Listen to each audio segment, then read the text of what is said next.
सभी धम्म मित्रों को सप्रेम नमो बुद्धाय जय भीम। बौद्ध भारत में आपका स्वागत है। और संयुक्त निकाय का छठा परिच्छेद है, उसमें दूसरा सूत्र है गारभ सूत्र। ऐसा मैंने सुना, एक समय भगवान अभी तुरंत ही बुद्धत्व लाभ कर उर्मिला में निरंजना नदी के तीर पर अजपाल निग्रोध के नीचे विहार करते थे। तब एकांत में ध्यान करते भगवान के चित्त में ऐसा वितर्क उठा कि बिना किसी को ज्येष्ठ माने और उसके प्रति गौरव रखते विहार करना दुखद है। मैं किस श्रमण या ब्राह्मण को ज्येष्ठ मान उसका सत्कार और गौरव करके विहार करूं। तब भगवान के मन में यह हुआ कि अवरपूर्ण शील की पूर्ति के लिए ही किसी दूसरे श्रमण या ब्राह्मण को ज्येष्ठ मान उसका सत्कार और गौरव करते विहार करना चाहिए। किंतु मैं देवताओं के साथ, मार के साथ, ब्रह्मा के साथ इस संपूर्ण लोक में तथा श्रमण, ब्राह्मण, देव और मनुष्य वाली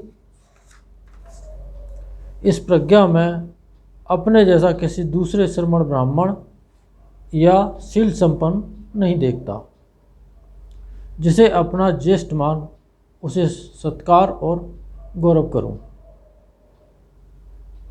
अपरिपूर्ण समाधि की पूर्ति के लिए ही किसी दूसरे श्रमण या ब्राह्मण को ज्येष्ठ मानकर उसका सत्कार और गौरव करते विहार करना चाहिए। अपरिपूर्ण प्रज्ञा की पूर्ति के लिए ही, अपरिपूर्ण विमुक्ति की पूर्ति के लिए ही औरों का सत्कार और सम्मान गौरव करना चाहिए। अपरिपूर्ण विमुक्ति ज्ञान दर्शन के लिए ही किसी दूसरे श्रमण या ब्राह्मण को ज्येष्ठ मानकर उसका सत्कार और गौरव करते विहार करना चाहिए। किंतु मैं अग्र हूँ, सबसे ज्येष्ठ हूँ और अपने जैसा किसी दूसरे श्रमण या ब्राह्मण को चित्त विमुक्ति दर्शन से संपन्न नहीं देखता हूँ, जिसे अपना ज्येष्ठ मानकर उसे सत्कार और गौरव करूं। तो अच्छा हो कि मैं अपने संबुद्ध धर्म को ही ज्येष्ठ मान उसे सत्कार और गौरव करके विहार करूं। तब स्वयंपति ब्रह्मा भगवान के वितर्क को अपने चित्त से ज्ञान, जैसे बलवान पुरुष समेटी बाहों को पसार दे और पसारी बाहों को समेट ले, वैसे ही ब्रह्मलोक में अंतर्ध्यान हो भगवान के सामने प्रकट हुआ। तब स्वयंपति ब्रह्मा उपरनी को एक कंधे पर संभाल भगवान की ओर हाथ जोड़कर यह बोला, भगवान ऐसी ही बात है बनते। पूर्व युग के जो अरहंत सम्यक संबुद्ध हो गए हैं, वे भी भगवान भी धर्म को ही ज्येष्ठ मानकर उसे सत्कार और गौरव करते विहार किया करते थे। बनते भविष्य काल में भी जो अरहत सम्यक संबुद्ध होंगे, वे भगवान भी धर्म को ही ज्येष्ठ मानकर सत्कार और गौरव करेंगे। इस समय अरहंत सम्यक संबुद्ध भगवान भी धर्म को ही ज्येष्ठ मानकर उसे सत्कार और गौरव करते विहार करें। समझने की बात यह है कि बिना आधार के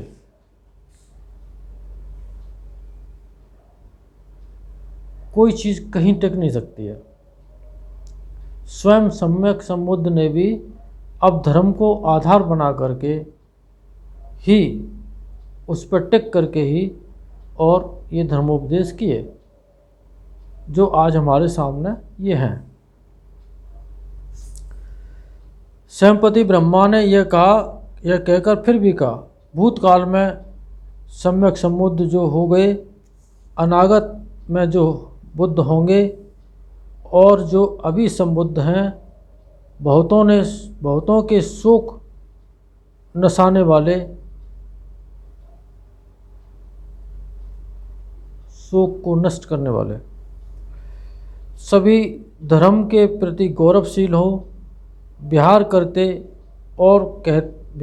थे और करते हैं वैसे ही व्यवहार करेंगे भी। बुद्धों की यही चाल है, उनकी यही गति है। इसलिए परमार्थ की कामना करने वाले और महत्व की आकांक्षा रखने वाले को सद्धर्म का गौरव करना चाहिए। बुद्धों के उपदेश को स्मरण करते हुए, बुद्धों के उपदेश को स्मरण करते हुए सद्धर्म का गौरव करना चाहिए। तो सद्धर्म का आविष्कार बुद्ध ही करते हैं। ब्रह्मदेव सूत्र। आहुति ब्रह्मा को नहीं मिलती। ऐसा मैंने सुना, एक समय भगवान श्रावस्ती में अनाथपिंडक के जैतवन आराम में विहार करते थे। उस समय किसी ब्राह्मणी का ब्रह्मदेव नामक एक पुत्र भगवान के पास घर से बेघर हो प्रव्रजित हो गया। तब आयुष्मान ब्रह्मदेव ने अकेला एकांत में अप्रमत्त आतापी क्लेशों को तपाने वाला और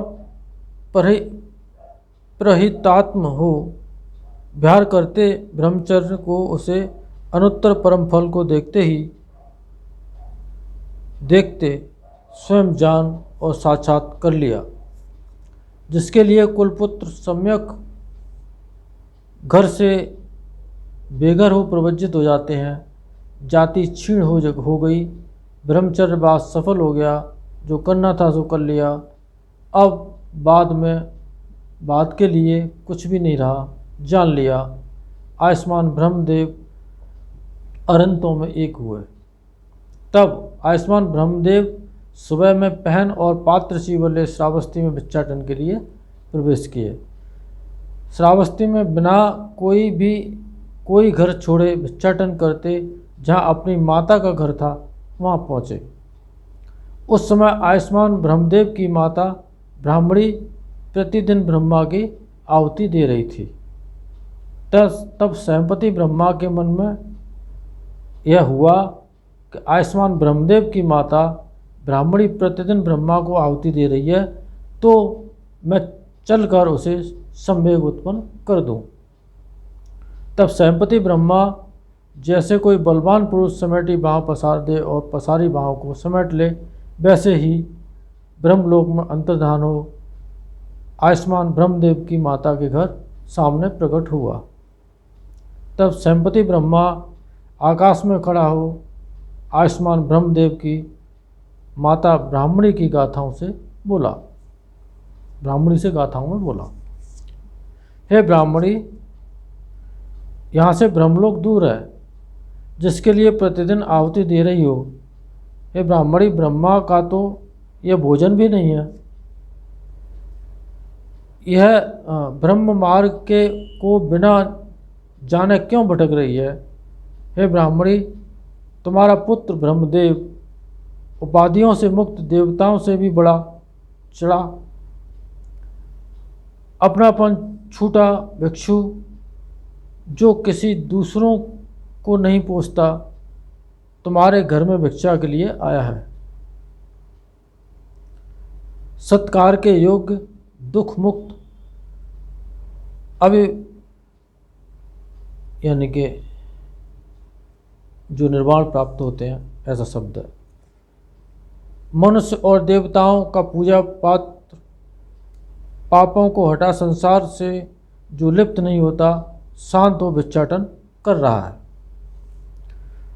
न उसके कुछ पीछे है और न कुछ आगे, शांत बुझा, उत्पाद रहित, इच्छा रहित, रागी और वीतरागी सभी के प्रति जिसने दंड त्याग दिया, वही तुम्हारी आहुति अग्रपिंड को भोग लगावे।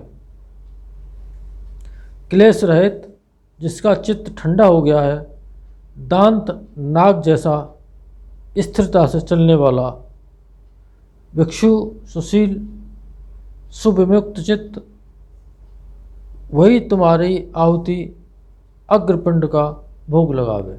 सबसे पहला जो पिंड है उसका भोग वही लगावे। उसी के प्रति अटल श्रद्धा से दक्षिणा पात्र के प्रति दक्षिणा का दान कर भविष्य में सुख देने वाला पुण्य कर।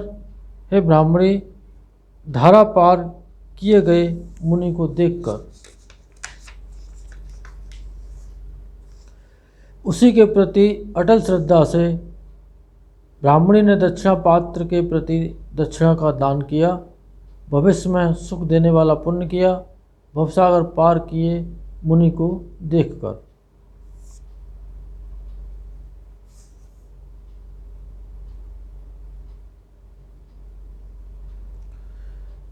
बक ब्रह्मसूत्र, बक ब्रह्मा का मार्गदर्शन, मान मर्दन, बक ब्रह्मा का मान मर्दन। ऐसा मैंने सुना, एक समय भगवान श्रावस्ती में नाथपंडक के जेतवन आराम में विहार करते थे। उस समय बक ब्रह्मा को ऐसी पाप दृष्टि उत्पन्न हुई थी, वह नित्य है, यह ध्रुव है, यह शाश्वत है, यह अखंड है, यह टूटने वाला नहीं है, यही ब्रह्मलोक में बना रहता है, न पैदा होता है, न पुराना होता है, न समाप्त होता है, न यहाँ से मरकर कहीं दूसरे का जन्म ग्रहण करता है, और इससे बढ़कर दूसरी कोई मुक्ति नहीं है। कभी कभी देवताओं को भी ऐसी बुरी दृष्टि पैदा हो जाती थी, ऐसी बुरी धारणा पैदा हो जाती थी, खास तौर से ब्रह्मलोक के देवताओं को, क्योंकि वहाँ की अवधि बहुत ज़्यादा है और सुख भी बहुत है वहाँ पर। तो बहुत दिनों तक रहते रहते उनको ऐसा लगने लगता है कि हम तो नित्य हैं, हम मरने वाले नहीं हैं और ऐसे ही सुख में पड़े रहेंगे और हम दुखों से मुक्त हैं। ऐसी उनको बुरी दृष्टि पैदा हो जाती है। उन्हें पता नहीं, सभी तरह के वहाँ पर ब्रह्मलोक में तो ज्ञानी देवता भी होते हैं, ब्रह्म देवता होते हैं, जो पहले कभी साधना के बल से वहाँ पर पहुँचते हैं, कुछ पुण्यों के बल से पहुँच जाते हैं, तो उन्हें बुरी धारणा पैदा हो जाती है। तो उनको ऐसे बक ब्रह्मा को इसी तरह से हुआ।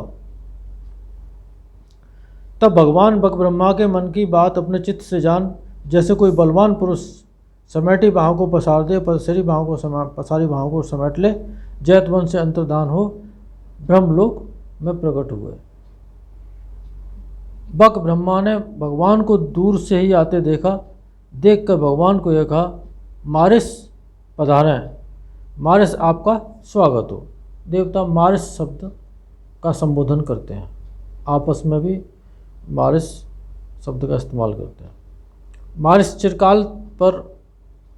चिरकाल पर यहाँ पधारने की कृपा की। मारिस यह नित्य है और इससे बढ़कर दूसरी मुक्ति नहीं है। उसके ऐसा कहने पर भगवान ने बक ब्रह्मा को यह कहा कि शोक है, बक ब्रह्मा अविद्या में पड़ गए हैं।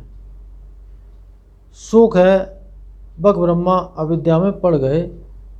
वे अनित्य रहते हुए भी नित्य कह रहे हैं, अध्रुव रहते हुए भी ध्रुव कह रहे हैं, अशाश्वत रहते हुए भी शाश्वत कह रहे हैं, खंड वाला होते हुए भी उसे अखंड कह रहे हैं, टूटने वाला होते हुए भी उसे नहीं टूटने वाला कह रहे हैं, जहाँ पैदा होता है उसे कह रहे हैं कि वहाँ पैदा नहीं होता। इसके बढ़कर भी शांति, मुक्ति, निर्वाण के होते हुए कह रहे हैं कि यह इससे बढ़कर दूसरी मुक्ति नहीं है। हे गौतम, हम बेहतर ब्रह्मा अपने पुण्य कर्म से बड़े अधिकार वाले जाति जरा से छूटे हैं। ब्रह्मलोक में उत्पन्न होना ही दुखों का अंतिम मुक्ति है। बहुत से दार्शनिक मान्यताएं केवल इसी बात को लेकर के मानती हैं कि ब्रह्मलोक अमर लोक है, जबकि ऐसा नहीं है। लोक शब्द जहाँ जुड़ा हुआ है वहाँ अनित्य धर्म चलता है और अनात्म धर्म चलता है, वहाँ से भी मुक्ति नहीं होती है। पुण्य कर्मों का जब समय पूरा होता है तब वहाँ से च्युत होकर के और हीन योनियों में जन्म ग्रहण करना पड़ता है। ऐसा उनको पता नहीं है। हमें ही लोग ईश्वर, कर्ता, निर्माता आदि नामों से पुकारते हैं। अब समझ लो कि ईश्वर, उन्होंने बक ब्रह्मा ने खुद को बताया कि हमें ही ईश्वर और संसार का कर्ता, निर्माता जितने भी नामों से पुकारते हैं वो हमें ही पुकारते हैं।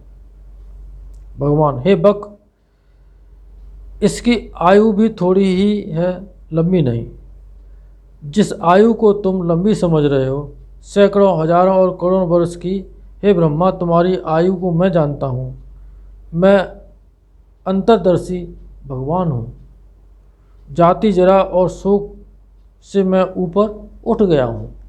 भग ब्रह्मा कहते हैं, मेरा पहला शील और व्रत क्या था? आप कहें मैं जानूं। कहते हैं, आप जानते हो तो बताओ। भगवान कहते हैं, जो तुमने बहुत मनुष्यों को पानी पिलाया था, जो धाम में रोदाए से प्यासे थे, वही पहले का तुम्हारा शील व्रत था। सोकर जागे के ऐसा मुझे याद है। जो गंगा के किनारे धार में पड़कर बह जाते पुरुष को तुमने बचा दिया था, यही पहले तुम्हारा शील व्रत था। सोकर जागे ऐसा मुझे याद है, यानी ठीक तरह से याद है। गंगा की धार में ले जाई जाती नाव को मनुष्य की लालच से बड़े सर्पराज के द्वारा बड़ा बल लगाकर छुड़ा दिया था। यही पहले तुम्हारा शील व्रत था। सोकर जागे ऐसा मुझे याद है। जैसे कोई स्वप्न जागा, सोने में स्वप्न जागा हो और एकदम उठ के बैठे तो वो याद रहता है, शाम तक भूल जाते हैं। मैं कप नाम का तुम्हारा शिष्य था, उसे बड़ा बुद्धिमान समझा। यही पहले तुम्हारा शील व्रत था। सोकर जागे मुझे ऐसा याद है। भग ब्रह्मा, अरे आप मेरी इस आयु को जानते हैं, वैसे ही बुद्ध अन्य बातों को भी जानते हैं। सो यह आप देदीप्यमान तेज ब्रह्मलोक को प्रकाश से भर दे रहा है। यानी कि आपका जो जो जो तेज है वो पूरे ब्रह्मलोक को प्रकाश से भर रहा है, ऐसा आप समझ गया। मित्रों, जे ब्रह्म देवताओं का भगवान के साथ संयुक्त है। ये जो 2 सूत्र पढ़े, इनके महाप्रताप से, इन सत्य वचनों से आप सबका मंगल हो, भला हो, कल्याण हो, संसार के सारे प्राणी सुखी हों। साधु साधु साधु।